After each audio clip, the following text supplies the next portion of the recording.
Hey everybody, welcome back to my channel. My name is Kay, and today I'm going to be doing a full review of A Big Ship at the Edge of the Universe by Alex White. I'm using this book for Space Opera September Readathon, and it's for the 2B challenge, which is to read a book by a diverse author featuring diverse characters. I really enjoyed this book. What didn't go in. This will allow me to go down onto the Rebel track, which is my main goal because I want to be a space pirate, y'all. And so I'm going to do a full review of this. I will have non-spoilers at the beginning, spoilers at the end, with a little thing across the bottom so that nobody gets spoiled who doesn't want to be. Without further ado, we'll go into the review. That rhymed. So this book has two point-of-view characters. You have Boots and Nyla. Boots is a former soldier in the Famine War, which is a war that broke out on her home planet after a famine. And her side lost, so like everyone she knew and like their cities and everything, they were decimated. She, gave herself up, and by doing so, she was dishonorably discharged, and so it was hard for her to find a job, basically, like she's almost unemployable.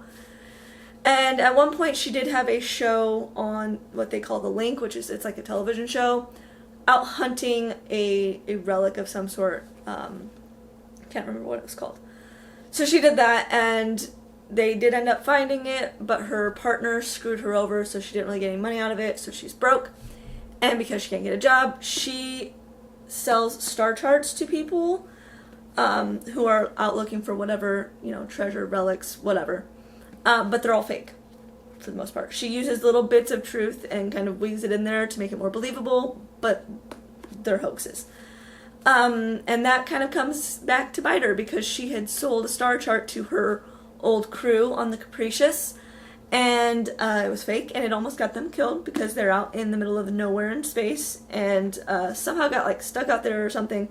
Anyway, they almost all died, so they're not happy. They kidnap her. They want to get their money back in some way, shape, or form, and she is going to have to make that happen because they're really pissed. Then you have Nyla, who is a race car driver. She is exceedingly wealthy. Like, her family is very, very rich. So she's entitled and arrogant, and it's gross. She is not a very likable character, especially at the beginning and for a little while. Just because of her attitude and the way she views the world it's not good. But her part in the story is that she's in a race, and she goes into this tunnel. She's getting ready to lap this other race car driver, and time stops, and this woman, creature, person thing jumps onto the other car and basically kills the guy. But before he dies, they kind of talk a little bit, and he refers to her as Mother, and with a capital M, not as in his mother, but that's just what she is called. And he mentions something about a map, and that he got it from Elizabeth Ellsworth, which is Boots. So Nyla manages to escape, and now she's on the run because she's being framed for this murder. It happened in a tunnel, so the cameras couldn't see what happened. All they know is that the two of them went in, and then the other guy's dead, and then she is gone because she accidentally kind of teleports out of there. So she's on the run. There are people after her. She's being framed for this murder. She finds Boots, is confronting her about what was her part in this whole situation, and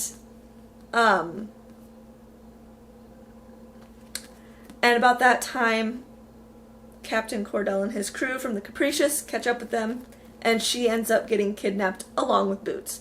Now they're on board the Capricious, and at this point, I do not believe Nyla is aware that she is being framed for this murder.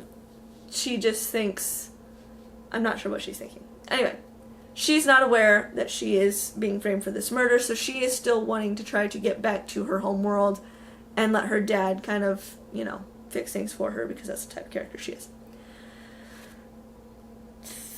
Craziness ensues because they are being pursued by Mother and all of her warships or whatever, and And the crew of the Capricious wants to go find the Harrow, which is this legendary warship.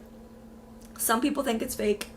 Some people think it was destroyed or is otherwise, it's lost.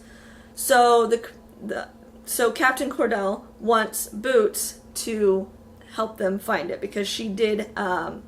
She's like trying to save her own neck, and she's like, "Oh well, I know where the Harrow is," and she does have a bit of proof about kind of possibly where to find it.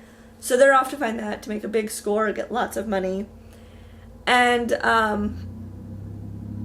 so while they're doing that, they're also being pursued. So they're having to kind of stay away from Mother and kind of escape from all of that nastiness.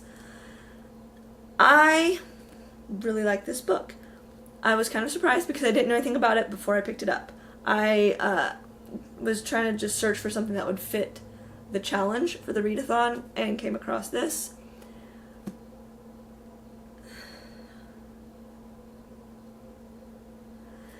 And I gave this book 5 stars. I kind of was waffling between 4 and 5. I gave it a day or two, kind of sat on it, and decided that 5 stars is appropriate. I'm really looking forward to getting my hands on the sequel to see what happens next, because the ending did leave a bit of a, not a cliffhanger exactly, but the door is wide open for the sequel. So I'm definitely looking forward to reading that.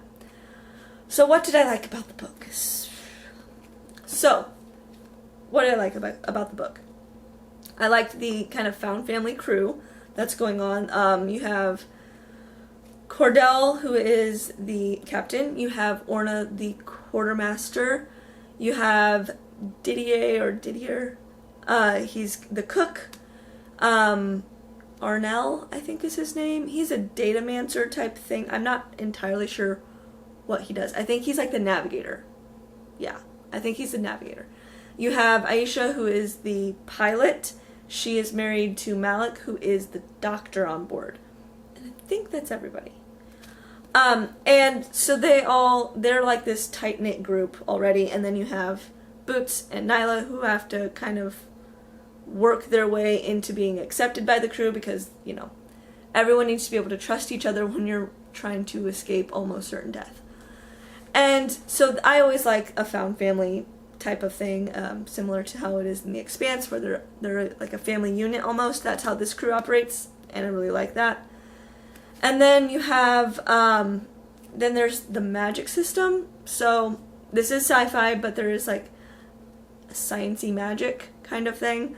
So everyone's born with this organ in their brain that allows them to do magic, and each person can do a specific type of magic. So like Cordell is a shield master. He can create shields, and by connecting to the ship, it amplifies his abilities. He can create shields for the ship. Aisha is, I think, a marksman, so like she can shoot things, and when she draws her little when she draws her glyph in the air, like she doesn't miss, basically. Malik, who is the doctor, he does like sleep magic, so he can hibernate, put people in comas, just almost sedate them, kind of thing. It's a whole deal. He can do all of that with sleep. Nyla and Orna are both machinists, so they can kind of mind meld with machines and like computers and things like that and make them work. That's how Nyla races. That's actually how she like controls her car, is by doing that. And then they can also like connect with AI and do things like that. And then there's Boots, who cannot do magic. She's one of those few people who is born without that little organ in her brain, so she cannot do any magic. And that makes her a bit of an outsider to people. She definitely gets kind of discriminated for that because I think they call her like a dull finger. She doesn't have any magic. And in this world, that's like bad. So the magic is not like a hard magic system, but it is kind of interesting. They draw the glyph in the air, and then they can do whatever. And they use they have to use life force around them, I believe. So, like at one point they're in this environment where there's no plants, or there's no other people or animals or anything like that. So they can't really do magic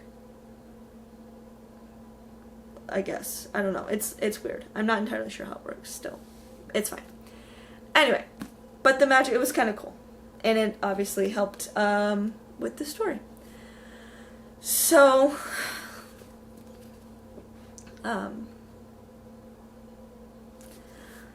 but yeah, so I really liked it. 5 stars. I would recommend it for anyone who likes The Expanse. It doesn't have the scope necessarily of The Expanse, but I really liked it, and I can't wait to read the next book. So now I'm going to go into spoilers. I think my favorite part was towards the beginning. One of the characters died. As if you've watched any of my other videos, you know that I like when characters die. I like when there are consequences. I like it when the bad guys have teeth and not all of the good guys come through unscathed. And fairly early in the book, I mean maybe midway, maybe it was midway, like Didier just dies. And there's no going back, there is no undoing it, there is no saving him. Mother shows up, takes him out of the regular time, so stops time for just them, they're like in a little pocket of time, and just kills him. And there's nothing anyone can do. I like that. Mother herself was a very good villain because she had a power that allowed her to like create, like I said, like create this pocket, so she would take you out of regular time and space into this, and like slow down time just in that little spot. And so it made her very, very difficult to defeat or even to know was there, because the only real warning you got that she was around, like when she would start to do magic, it leaches the colors. So if you notice things around you going gray, she's there, she's in the immediate vicinity, you might be screwed. And there's not really a whole lot you can do about it. On top of that, she like wears this suit, and then her magic also helps with it. She's very hard to injure. Things that should kill her kind of just don't. So she's a very formidable antagonist. I like when the bad guys are not pushovers, and she's like that through the whole book. So she doesn't, like, they can't defeat her until the end, and it's only because they finally figure out how her magic works, and then they figure out a way to counteract that and kind of shut off her magic. Otherwise, they wouldn't be able to defeat her at all. Despite the fact that turns out she's like this super, super old lady, she's still out there like kicking everybody's ass, killing people left and right. It's fantastic. Then you have the conspiracy bit, so like all the people from this planet who actually are the ones who destroyed Boots' planet by sucking out all of the life energy for their magic and making themselves basically like gods. Like, that was, I like when the conflict and like events that you think you know what was going on, turns out you don't know, and there's this whole conspiracy thing going on, and things started way long before our story, like the book starts. Things were being set into motion way back here. I like that. And so this book had like so many of the things that I really, really like. And then, I think I don't even know that there was really anything I didn't care for so much. I wasn't a huge fan, obviously, of the Nyla Orna romance because I don't like love stories and romance, but I feel like it was handled fairly well. I didn't have to kind of suffer through a lot of this banter and like, I don't actually like you, but secretly I like you kind of thing. So it was okay. Obviously not going to be my favorite part of the story because I just don't care for that kind of stuff. But it was handled pretty well. It was not an immediate like, oh, obviously yes, Nyla does recognize fairly early on that she is attracted to Orna, but Orna's a bit of a prickly pear. She's difficult to be around and she doesn't socialize well, and she's just angry because of her childhood. So, and I did enjoy that she had a reason for being angry. So often it's like there's this female character, there's one in the book I'm reading now, it's like this female character is just kind of a bitch just because. and it doesn't seem to have any real reason to it. That's just how she is, and then you have to like get past that to, yeah, no. She has legit reason. Like, her planet was destroyed because she is also, I think, from the same planet as Boots, but she was a child at the time, and so her childhood was basically obviously terrible, and so she has a lot of trauma that she's dealing with, and it makes it so that she does not deal with people well, particularly because Nyla is from the planet that didn't refuse to help or something. I don't know. There's some bad blood there, just automatically. So, yes, I enjoyed a lot of the character and a lot of the character arcs that were happening. I enjoyed the magic system, despite it not being very, it's not a hard magic, despite the fact that it's not like a hard magic system, there aren't a lot of rules for it. You just kind of accept that, you know, they can do stuff. And that was okay for me, though. I'm not like dead set on having to have a lot of rules for my magic system. Obviously, I like Brandon Sanderson because it's all spelled out. And then he makes things work within those rules. I like that because then you don't just get this, oh, well, that was just allowed to happen because the plot needed it to happen, so they kind of just made something up and made it work. I do like a hard magic system, but in this case, it seemed like things were fairly consistent. I didn't feel like anything was just convenient and was just done for the plot as far as the magic goes.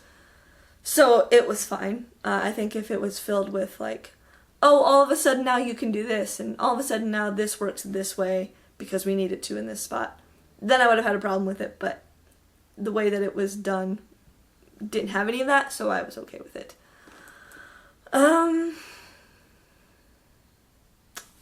Is there anything else?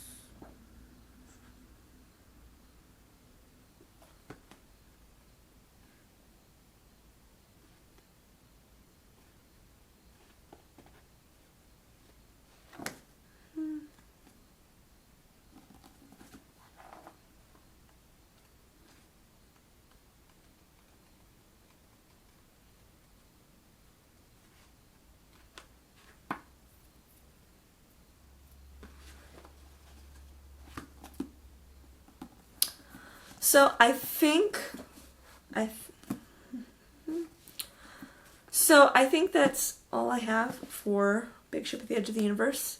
5 stars. Go read it if you like space opera. Yeah, that's all I have. So thanks for sticking around. And I will.